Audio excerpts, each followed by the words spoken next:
Saudi আরবের বাদাম same same বাংলাদেশের মতন বাদাম। সৌদি আরবের যে বাদাম গাছ আছে আর বাংলাদেশে যে বাদাম গাছ আছে সেম সেম একদম বাংলাদেশের মতো বাদাম, খুব সুন্দর। কিন্তু সৌদি আরবে বাদামগুলো একদম ছোট ছোট।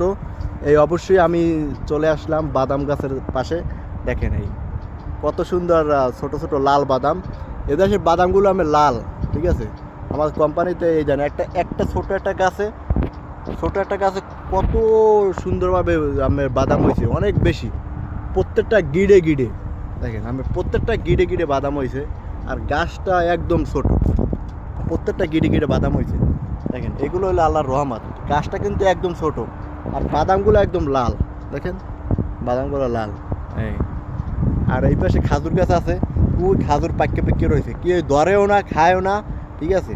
এরা যদি বাংলাদেশে হইতে আমার মনে করে গাছ শুদ্ধ উড়াইয়া নিয়ে খাইয়ে লাইতে, চোরে তো বাগেও পাইতে না, ঠিক আছে।